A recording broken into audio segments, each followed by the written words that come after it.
How's it going, you guys? Damocles here, and today I want to talk about why Buddy Barrier is so good and why Buddy Barrier is so bad for the game.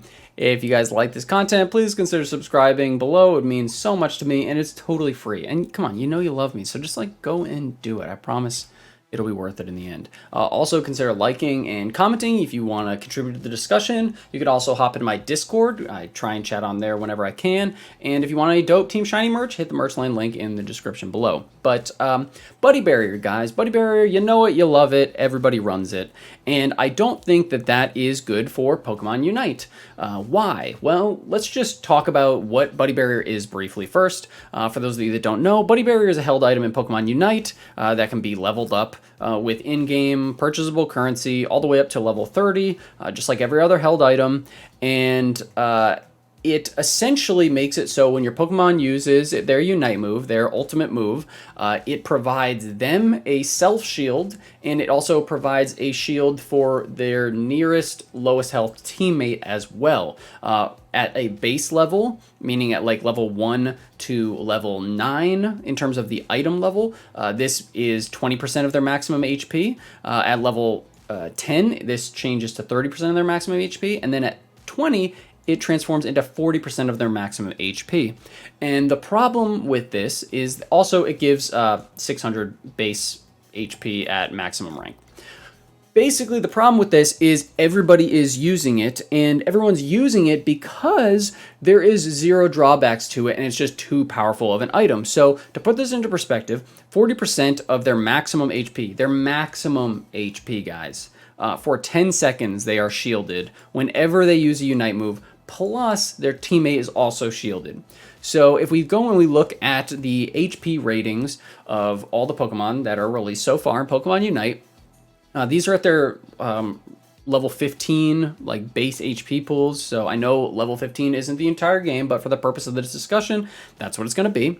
And so if you look at these HP pools and you consider 40% of that, basically, just for the sake of the argument, half of their HP pool is going to be added on top of this as effective HP in terms of shielding. And what I mean by effective HP just means pseudo HP. Like, in order for you to actually deal any more damage to a Blissey that uses Buddy Barrier, you're going to have to deal effectively half of her HP in additional damage to take her out, which is absolutely insane. And when you couple that with the fact that everybody on the team is running it, meaning they're all getting 40% of their HP, plus they're shielding their nearest ally for 40%, you get into this ridiculous situation where team fights and the meta as a whole is decided and revolving around this one out-of-match item. This isn't something that you get in the game because Pokemon Unite doesn't do that. This is something that is purchased, something that can be upgraded with real money,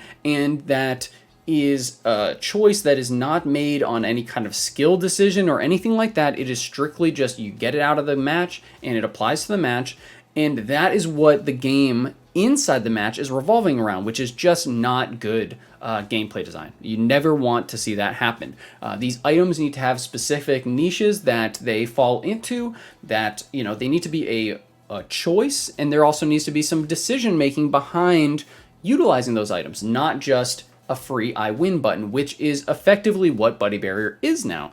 Because basically what the game devolves into is, does my team possess more Buddy Barriers than the other team? Does my team possess fully leveled up Buddy Barriers in comparison to the other team? And does my team composition fit into a team comp that is conducive to working with Buddy Barriers? And so before I hop into that team comp discussion, I just want to talk about what does 40% HP actually look like, right? Well, like, if you scroll all the way down here, lowest effective HP pools are Greninja and Cinderace, right? That's 5,400. That's about half of Blissey's HP, okay?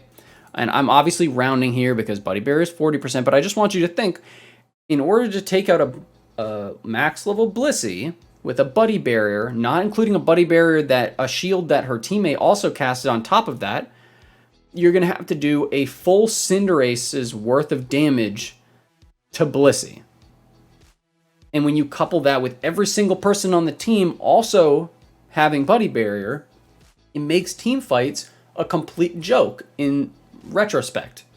Like, it's not about decision making in team fights. It's not about trying to bait out particular unite moves, even though buddy barrier is based off unite moves. It's more about what is the most optimal way to make a team composition and make a team fight in terms of buddy barrier. Okay, and obviously there's other things at play here, but the overwhelming of endgame team fights are basically decided upon, okay, obviously XP is a factor, but if you have a total mirror match, it comes down to, okay, how many buddy barriers does the enemy team have and that we need to cut through, and how many do we have that they need to cut through? So if you're going at it, perfectly even team compositions, perfectly even skill-wise, buddy barrier is like adding an extra 3 people in effective HP to your team for 10 seconds. 10 seconds is a very long period of time in a team fight, but it's even longer in it's even longer in Pokemon Unite, considering the fact that Unite's games are so short. So 10 seconds in this grand scheme of a Unite game versus, which is 10 minutes, versus 10 seconds in the grand scheme of a League of Legends game, which could go 50 minutes, two very different things. So if you think about how often you're using a Unite move in Pokemon Unite, maybe 4 times a match, maybe 5 times a match, and you consider that it's basically a invincibility button when you press it because of the amount of HP that you're getting back, that's a large amount of shielding, okay? And, on top of that being a problem, in terms of team compositions, it greatly reduces the effectiveness of characters and roles that rely on burst damage to deal damage. Because if you think about it, right, like say, I'm going to have an entire speedster video where I'm going to talk about this as well, but if you go and you look at speedsters as a whole, they're supposed to be somewhat squishier characters, usually erring on the side of closer range and higher burst damage earlier on in the game. Well, this is entirely counteracted by the effects of buddy barrier, whereas characters like a Greninja and a Cinderace that deal sustained damage over time and can continue to deal damage to buddy barrier and aren't reliant on cooldowns in order to actually have a sufficient damage output, these characters are incredibly prominent right now. Why? It's because when you have 10 seconds of essentially 4 characters worth of HP shielding, why would I go and take a Talonflame, right? Talonflame, the brunt of its damage comes from Brave Bird. You Brave Bird in, which does a big chunk, and then you Aerial Ace twice, and then hopefully you kill your target and you're able to get out. But with Buddy Barrier, you're not even going to be able to break through half of that shield. It completely counteracts the character. And so this is when Buddy Barrier and this item choice starts to trickle into the actual metagame as a whole, because it's not just about the character, like, oh, is this a particular character that I want to take to a fight, or is this a particular character that I want on this team composition? It's like, all right, we know everybody on the other team is going to have buddy barriers. So if I have a character that literally does its damage move in 0.5 seconds and then it's useless for the next 8 seconds, then my team is going to get destroyed as a whole when it comes to the buddy barrier fight.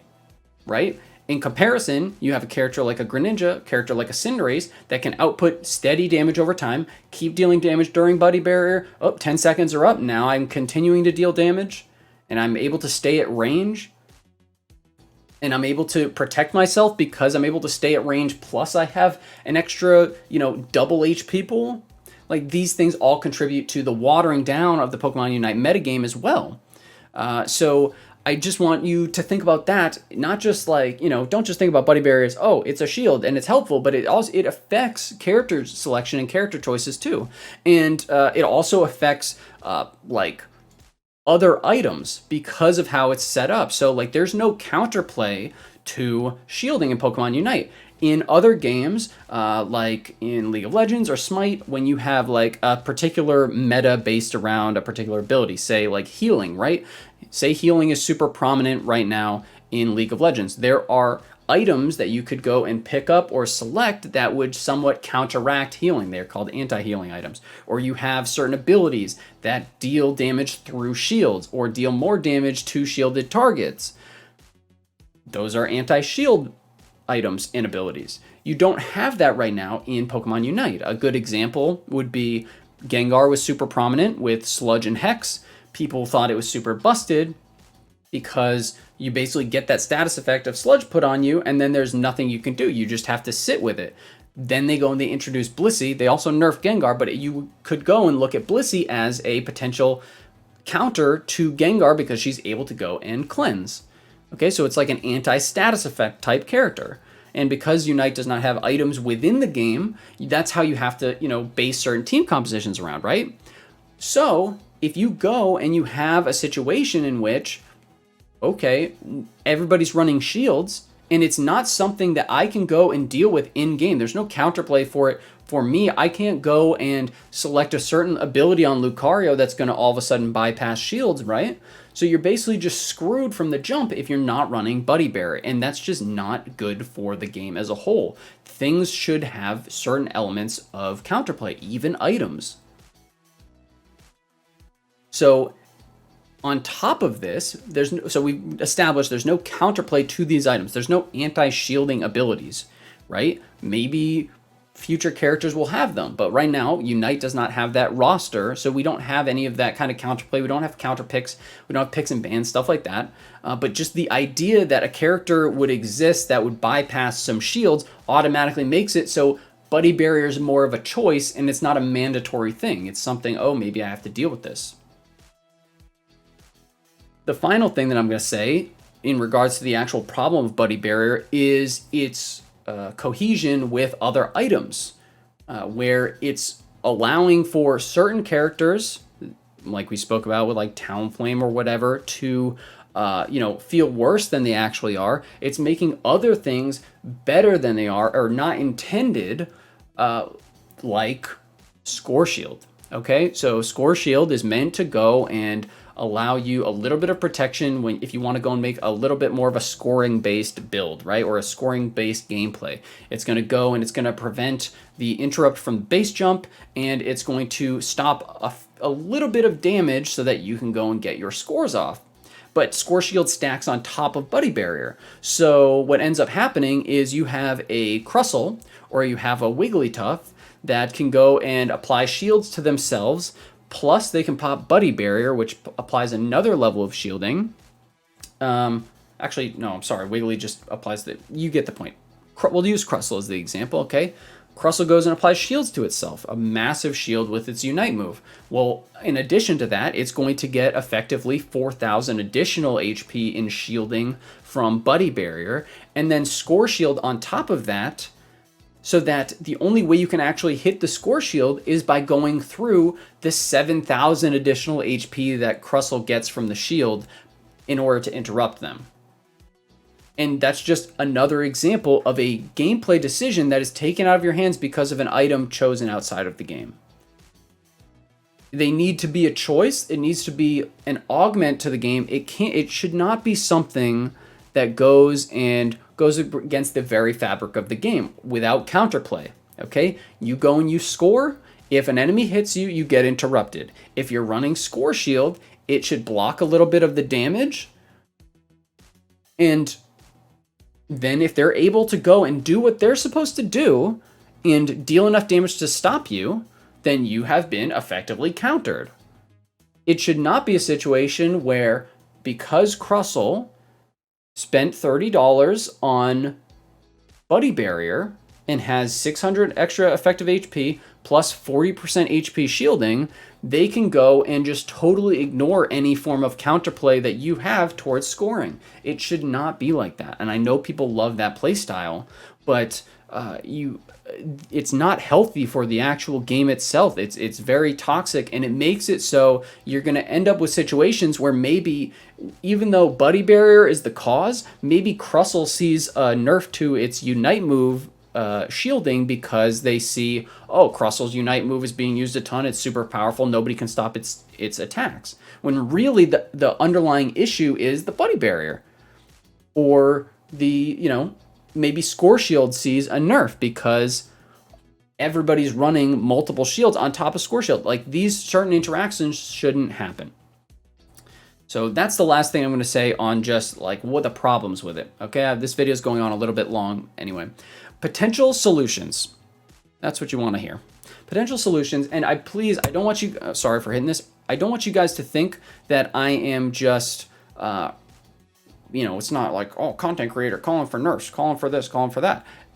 I just want that. I enjoy this game. I love this game, and you need to understand. Hopefully, you understand from what I just said, but you need to understand that there needs to be balance here, and for the health of the game, these items have to be balanced in a particular way. It's another hinge of balance outside of the game. So, to start off with, and I'm just going to rattle off a couple ideas here. Please let me know your suggestions in the comments below, or what you think of mine. I'm not saying you combine all these together or anything like that, but I would start off, make it so you remove the self-shielding aspect of Score Shield. Make it a support or a defender item that is there to go and provide clutch shields for your low HP teammates, and that's it. Do not make it so that it provides a shield to the user, because just this alone cuts down the amount of effective HP that it is giving to the entire team. It cuts it in half,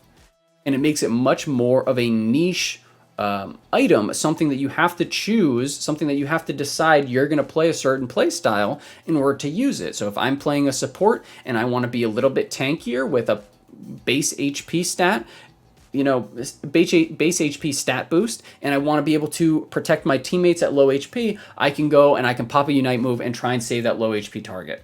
I don't just press it and forget it and use it on myself.